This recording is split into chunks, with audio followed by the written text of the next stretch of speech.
नमस्कार सर, आमच्या चॅनलमध्ये आपलं स्वागत आहे. हिंगणघाटचे नगराध्यक्ष प्रेम बसंतानी आमच्या सोबत आहे. सर, आम्हाला हे सांगा की हिंगणघाटमध्ये आतापर्यंत आपल्या नगराध्यक्ष जे होते आणि आताच्या काळपर्यंत काय काय विकास कामे झालेले आणि किती विकास कामं म्हणजे मंजूर झाले असूनही थांबलेले आहे. मी अध्यक्ष असताना मी माझ्या 5 वर्षाच्या कार्यकाळात कमीत कमी 400 कोटींचे काम केले. त्याचा सर्वात मोठा हिंगणघाट नगर परिषदेची शाळा आहे, मोठा शाळा.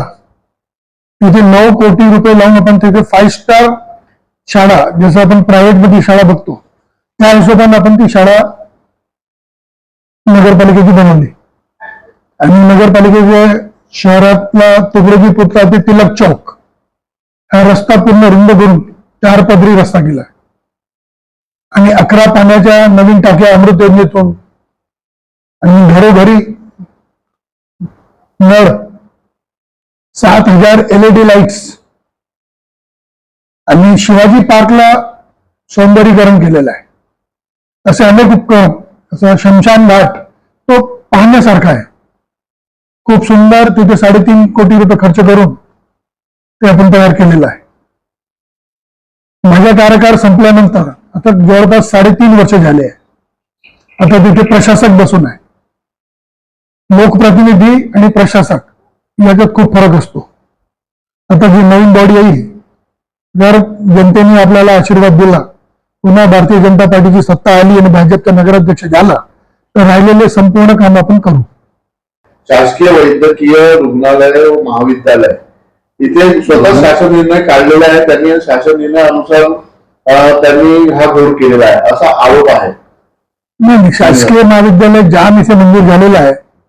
अजून त्याच्या काही भूमिपूजन झालेलं नाही.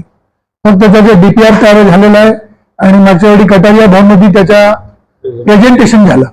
त्याची अजून निधी आली नाही, अजून कार्यक्रम सुरू झालेला नाही. समोर जवळ इलेक्शन बघून राज्य शासनाने स्वतःचे GR स्वाक्षरी नसतानाही काढलेल्या असे ते आरोप आहेत. त्यामध्ये 403 कोटींचं ते हे दाखवत आहे समोरचं इलेक्शन बघून. नाही, ती खोटी बातमी आहे. ती खोटी बातमी आहे. फक्त जाम येथे मंजूर झालेला आहे 404 कोटींच्या, पण तिथे फक्त जागा फायनल झालेली आहे की ऍग्रिकल्चर लँड इथे महाविद्यालय होणार आहे. अजून निधी आलेली नाही, काही भूमिपूजन झालेलं नाही.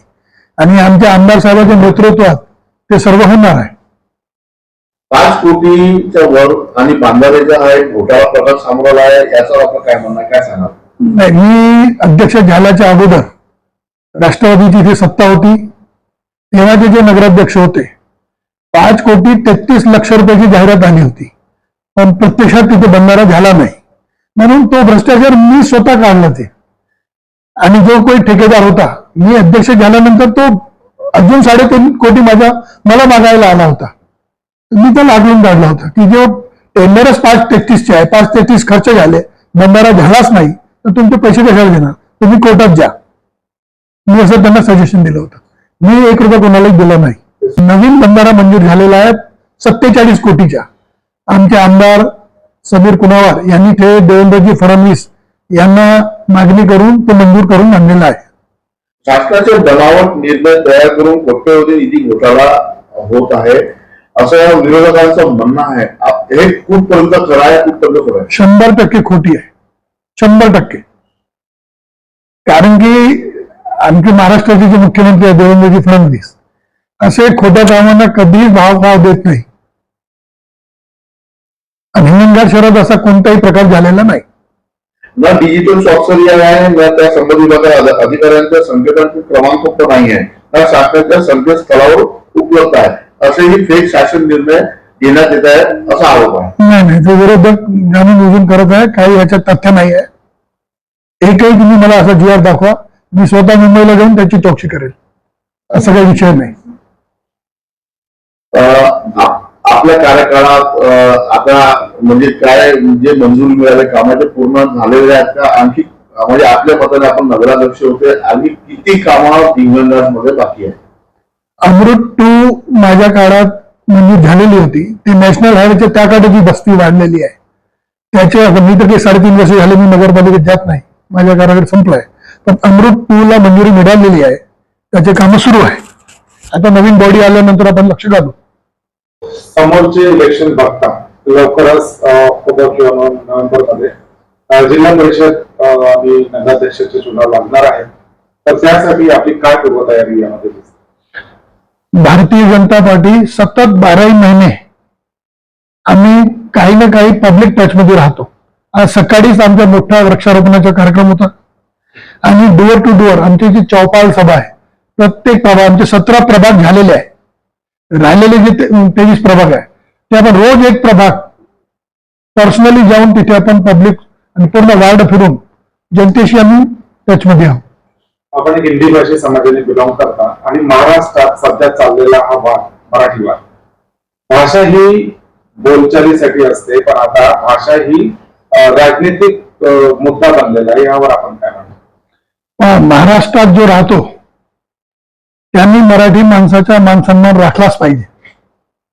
पण कोणी जाणून बुजून मी मराठी बोलणार नाही अशा लोकांना धडा शिकवा लागेल. माझा जन्म महाराष्ट्रात झाला, मी का बरं मराठी बोलणार नाही? इथे आम्हाला मराठी माणसानं निवडून दिलं आणि आपण मराठीचा मानसन्मान राखणार नाही, हे तर होणार नाही.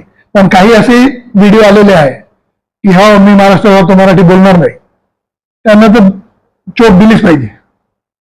भाजपाचे खूप सारे राजनीतिक व्यक्तींचं हे म्हणणं आहे की आम्ही हिंदी भाषी आहोत, आम्ही मराठी बोलणार नाही. मी पण हिंदी भाषी आहो, पण तुम्हाला मतं पाहिजे मराठी लोकांचे. भाषेत आहोत आधी आपण महाराष्ट्रात आपला जन्म झालेला आहे, आपण मराठी आपल्याला आलीच पाहिजे.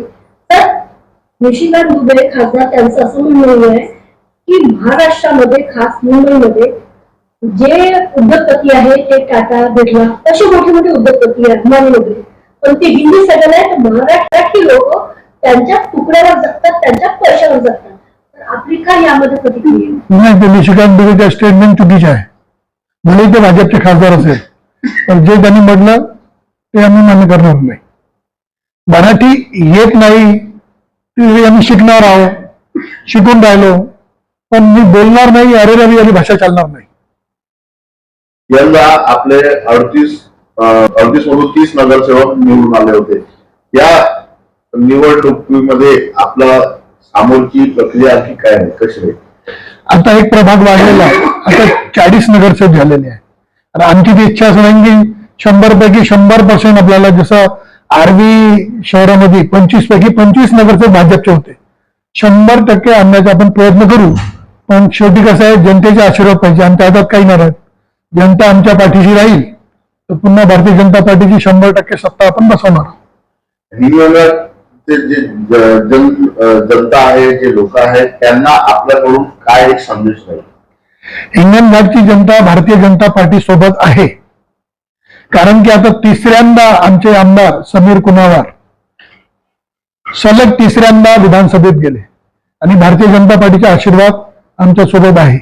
आताही त्यांना 31,000ची लीड होती, म्हणून जनता आमच्या पाठीशी आहे.